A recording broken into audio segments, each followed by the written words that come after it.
Fala galera, bem-vindos a mais um vídeo no canal Baú do Cruzeiro. E no vídeo de hoje, finalmente podemos falar, depois de quase um ano, né? Depois daquele jogo contra o Botafogo, o Cruzeiro venceu e convenceu. É o melhor jogo do Cruzeiro na temporada, sem dúvida alguma. E como você pode ter reparado aí na thumbnail do vídeo, o Leonardo Jardim achou as peças. Do Cruzeiro agora tem um norte a ser seguido. A gente ainda, apesar da empolgação com o resultado, né, o Cruzeiro chegou ao 5º lugar no campeonato, na tabela do Campeonato Brasileiro. A gente conseguiu achar um jeito de jogar, uma identidade, mas ainda precisamos de ajustes, né? Porque, por exemplo, sem o Lucas Silva, que é uma das peças que o Leonardo Jardim achou para poder dar corpo a esse meio-campo, a gente pode ter dificuldades. Mas assim, é uma maneira de jogar. O Leonardo Jardim deu o recado para todos os jogadores do elenco. É assim que tem que ser. A gente pode reparar que todo mundo está se doando bastante na marcação, principalmente um exemplo, né, na verdade, é o primeiro, um pouco antes do primeiro gol ali, o Lucas Romero acaba perdendo a bola,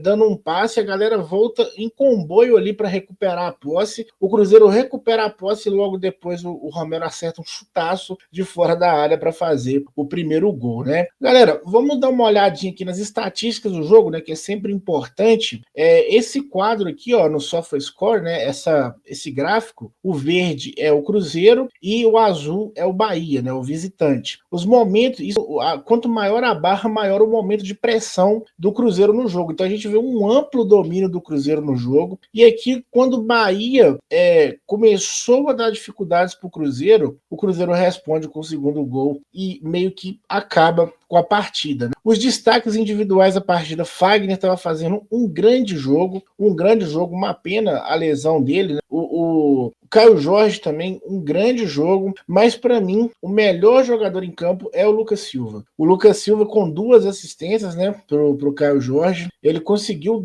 ele tá dando uma dinâmica, assim, bizarra pro Cruzeiro dentro de campo, um controle de meio campo muito grande, e a gente já tinha visto que esse time do Cruzeiro estava mais propenso a um jogo coletivo, né? Desde aqueles 20 minutos lá contra o Internacional, que infelizmente foi condicionado pela expulsão do Jonathan Jesus. O que chama a atenção para esse jogo é que o Leonardo Jardim ele teve coragem de manter o que estava dando certo. Independente se o jogador ganha 3 milhões, se o jogador custou isso ou aquilo, ele vai escalar conforme a sua convicção. E hoje a gente viu o mesmo time que jogou contra o São Paulo, com Dudu e Gabigol no banco. Se eles quiserem voltar ao time, terão que cumprir funções defensivas que são importantíssimas para que o time possa jogar. O próprio Leonardo Jardim já disse em coletiva que ele não pode fazer um time que 8 jogadores só marquem. E quando a gente fala 8 jogadores, a gente está falando só dos de linha, né? Então, ou seja, foi meio que um recado ali para o Dudu e o Gabigol, porque era eles que estavam sobrando. O Matheus Pereira, que é um jogador que já tinha recebido um recado dele lá no começo, lá no Campeonato Mineiro, sobre a intensidade. O Matheus Pereira tem ajudado muito na recomposição e quando sai para atacar, sai com qualidade. Então o Matheus Pereira entendeu o recado e está fazendo a sua parte. Tanto que o Matheus Pereira voltou para o time titular e o Dudu e o Gabigol saíram, que eu não vejo como um problema, tá? O treinador tem que fazer o time funcionar independente dos jogadores. É claro que eu quero que o time dê certo com o Gabigol, que dê certo com o Dudu, mas em primeiro lugar vem o Cruzeiro, beleza? As principais forças do Bahia nesse jogo eram ali nas pontas, né? E principalmente com o Eric Pulga, que foi completamente anulado pelo Fagner, e depois o William também conseguiu manter ali o nível na marcação, mas o Pulga já estava completamente abalado emocionalmente ali, né? O Cruzeiro que, vamos dar uma olhadinha aqui nas estatísticas do jogo, né? A gente teve menos posse de bola do que o Bahia, né? Porém o Cruzeiro teve o dobro de finalizações e muito mais grandes chances, né? Os gols esperados aqui eram 2, o Cruzeiro fez 3, uma defesa do Cássio só, né? Tivemos um equilíbrio ali nos escanteios, o Bahia que teve que dar uma acelerada depois. Mais uma vez o Cruzeiro opta por fazer a pressão e com isso obrigando o time do Bahia a dar mais, o time adversário a dar mais passes, e com isso essa grande diferença aqui no número de passes trocados, né?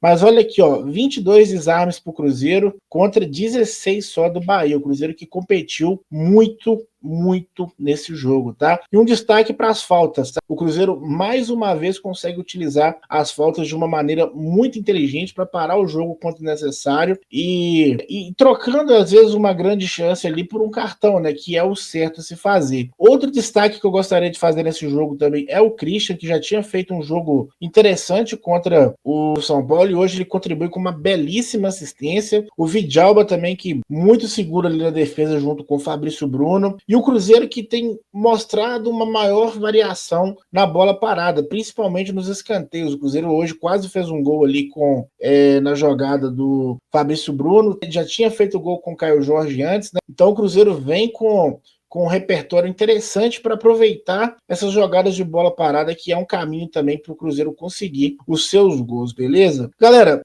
o encaixe, né, dos volantes ele tem funcionado muito bem com o Lucas Romero e o Lucas Silva, o que é, de certa forma, impressionante, porque o Lucas Romero vinha de uma baixa, né, nesse ano, o Lucas Silva não tinha tido oportunidade ainda, mas o Cruzeiro estava com dificuldade de achar uma dupla ali de volantes, né? Então, acabou que a questão é que o Cruzeiro, não vou falar que melhorou sem o Matheus Henrique, porque o Matheus Henrique vai fazer falta porque o Lucas Silva não vai jogar todos os jogos. O Cruzeiro, uma hora ou outra, vai esbarrar no elenco que foi montado de uma maneira um pouco equivocada. Mas o principal, o mais importante é o que eu falei. As peças que o Leonardo Jardim conseguiu colocar em campo para executar o plano de jogo e entender o que o treinador pediu. E quem foi entrando, né, é muito mais fácil quando 10 jogadores entenderam e aí você tem que trocar uma peça e esse um jogador tem que manter ali o combinado, né? Então é muito mais fácil você adaptar um jogador do que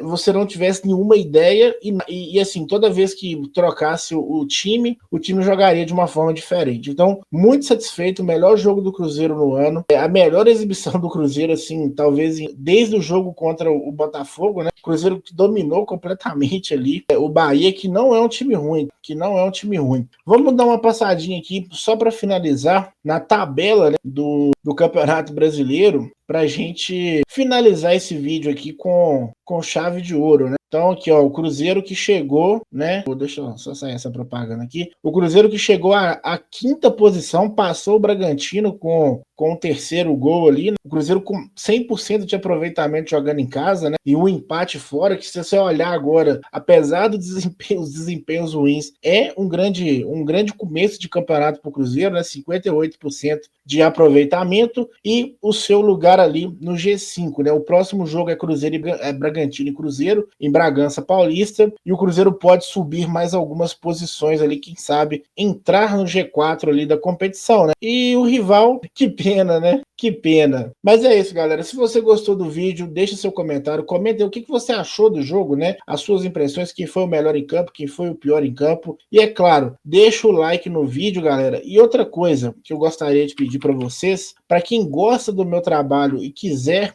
apoiar, né, o meu conteúdo, né? Eu gostaria de pedir, galera, que vocês... Eu vou usar um vídeo de exemplo aqui, né? Que é o vídeo do Gabigol, para pedir para vocês clicarem nesse botão aqui, ó, de seja membro, tá? Quem puder virar membro do canal, é apenas R$ 7,99 por mês, vai ajudar bastante aqui, me ajudar a continuar produzindo conteúdo, beleza? Galera, pelo vídeo de hoje é só, um abraço e até a próxima.